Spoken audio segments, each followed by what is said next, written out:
বিচার ব্যবস্থাকে একটু ঠিকঠাক করা, আমি বলবো না পুরো ঢেলে সাজানো, আই রিয়েলি ডোন্ট, আমার বিশ্বাস মানে আমার একেবারে এই ব্যাপারে বিশ্বাস নেই যে সবকিছু আমরা মাটিতে ফেলে দিব, সবকিছু ধ্বংস করব, আবার কয়েক মাসের মধ্যে সবকিছু ঠিক করব, এটা বোধহয় সম্ভব না। আর আমাদের ইতিহাসও বলে যে এটা সম্ভব না।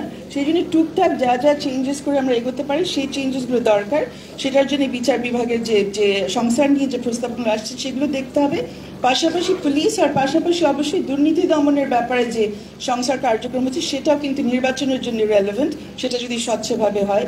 আর সবচেয়ে গুরুত্বপূর্ণ বিষয় হচ্ছে আমাদের মিডিয়া সংস্কারের ব্যাপার। কারণ আমরা জানি অনেক বছর, শুধু 15 বছর না 20 বছরের আরও বেশি ধরে আমরা দেখেছি মিডিয়া ছাড়া আমাদের আসলে যাওয়ার কোনো জায়গা থাকে না।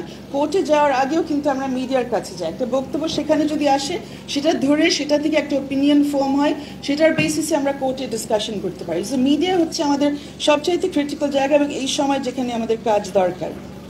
আমি জাস্ট 2 মিনিট নিতে চাই একটু, যেহেতু এগুলো যেগুলো বলা হয়েছে সেগুলো মোটামুটি সব কিছুর সাথে একমত। এই আন্দোলনটার নামও ছিল বৈষম্য বিরোধী ছাত্র আন্দোলন।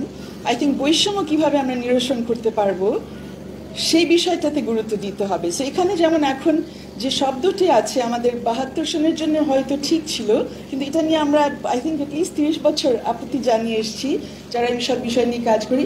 অনগ্রসর গোষ্ঠী I think is a very very disrespectful term এবং এটা আমাদের ব্যবহার করা উচিত না। আমরা সুবিধা বঞ্চিত প্রান্তিক আরও অনেক কিছু ভাবতে পারি এবং কারা কারা সুবিধা বঞ্চিত সেটা একটু নির্দিষ্ট করে দিতে পারলে ভালো হয়।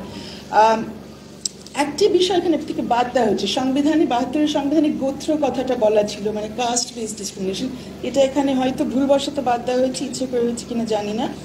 আর এখানে আমাদের আরেকটি বড় বিষয় ছিল আন্দোলনের সময় এবং অনেক বছর ধরে বাক স্বাধীনতা।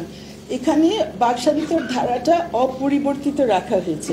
এটা কেন সাংবাদিক বন্ধুরা রেখেছে আমি বুঝতে পারছি না, কারণ এখানে মানহানি হচ্ছে একটা রেস্ট্রিকশন, মানে মানহানির আইন, তারপর আপনার বিচারপতিদের পক্ষে শ্রদ্ধা রেখেই বলছি কন্টেম্পট অফ কোর্ট একটা legitimate restriction on freedom of speech হিসেবে রাখা হয়েছে। আই থিঙ্ক এগুলো থাকা উচিত না।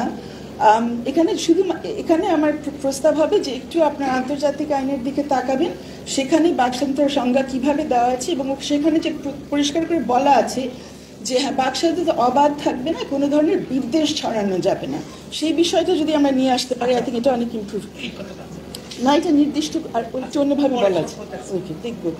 আর আরও দুটো পয়েন্ট ইমার্জেন্সি পাওয়ার্স নিয়ে না এই ক্ষেত্রে বলি, হ্যাঁ মানহানির বিষয়টা যদি আমরা রেখে দিই